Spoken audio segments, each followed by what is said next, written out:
Yeah, well, obviously not happy. I was really proud of our effort.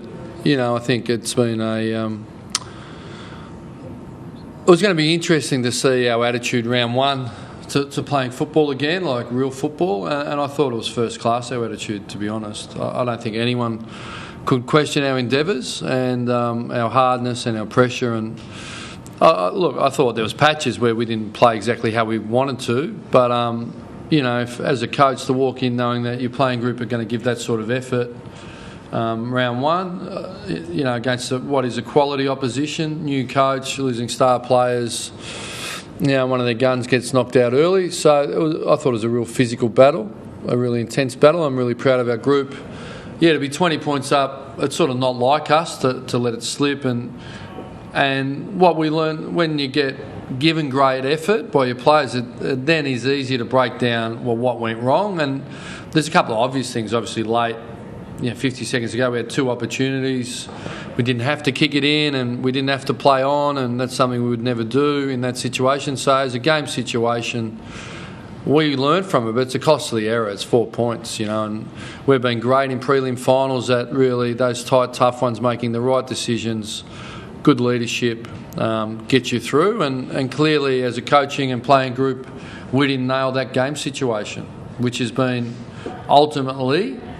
there's lots of things throughout the journey of the game, but ultimately at that time the game was there to be won, and we made a couple of really poor decisions and they capitalised. So that's life. Just on Jason Blake. Yeah. Presumably that's one of the things. Well, he's one of, and Gilbert's entry, yeah. So it's not personal, it's just at that time. Have you been able to sort of glean from him what he was thinking? No, I think it's too hard. It's just highlighting, let's learn from it, sear it in, and yeah, it's not about the why. What's done is done, but it's about improvement and learning next time, which has been really probably our ability to win the close ones and make good decisions. It's a timely reminder of it's pretty hard to win 4 points, and when you're in a position, make the right calls, So. Ross, you spoke about how police you were the effort 2 weeks ago after that loss to Sydney. You spoke about how it's going to be a massive challenge, given what you've seen in the previous two matches. In a way, are you happier now, given that? Yeah, clearly, I think they're a quality outfit. They've got clear, verbalised premiership aspirations, or more top four. And as have we. We've been top four for the last whatever it is. And that sort of effort, and if you improve your mechanics, will go a long way to achieving a lot of wins. But as it sits, we're 0-1, and, the Tigers were really impressive in that second half, So if you want to play circle work with them and their speed and their skill, it's going to be another big challenge. But I think it just highlights how tough the competition is, Was fatigue more of a factor, Ross, than last year, for instance, or is it just too early to tell?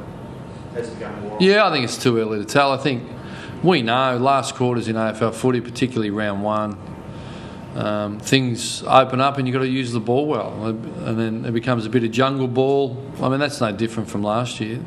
And I thought the sub worked for us really well. I thought Pete came on and had good impact. So no, I think it's a bit early to tell yet. I think go back over the last 3 or 4 years of round one, I think you'll find most games open up like that, But it was a high entry game, 52-54. Incredibly tough conditions. It must have been... Well, it was really swirly pre-game and lots of entries, but neither team could sort of kick it that straight or score, So if you get back to the middle, well, then you can score a bit quicker again. But, as we all know, kick-ins are the hardest exit from defence today. So if you just keep points, the team defences just build on you, So maybe widen the goalposts a little bit. We might see more games like that this year than last. No, I think it's... Like what? Just in terms of the low scoring and pretty first half was pretty dour and scrappy. It was intense. I think the conditions were really tough, and watching Richmond and Carlton last night, Carlton had a lot of shots, didn't they? A lot of dominance, but it was just incredibly difficult to score. I don't think it was any different from tonight, was it? Yeah, the wind was incredibly swirly, It was blustery and swirly and a little bit slippery because of a little bit of rain, but it was pretty dry overall, if that makes sense. It was a little bit. So I think it's pretty hard to tell, but I think both games sort of mirrored each other a little bit, didn't they? Yeah. So high entry, low goals. Well, last night was probably better than the spectacle. Yeah, okay, it's hard for me as coach. Yeah, I thought it was two pretty fierce teams. You know, no time and space, and yeah, it was tough. Matty Scarlett, you seem to cause you a problem. It would probably be one of the reasons why, for your number of entries, you didn't get the return you'd want. Yeah, it's a fair call. Yeah, particularly first half. We sort of spoke about him at half time, and I mean, smart players are good at freeing themselves up, and if you're not disciplined, they do it a lot more easily. So I thought that was less of an issue in the second half, you know, as Fisher was for them. Yeah. Okay, any other questions, guys? You mentioned no injuries, but while looking at the preview. Yeah, he just tightened up on his calf, pretty minor. He was keen to keep going, but we made the call, the fresh legs, and gee, it put some pressure on you making the call. You know, it's like, it is Russian roulette if you know, I'm quite conservative, but you make the call, anything can happen, can't it? It's going to be interesting.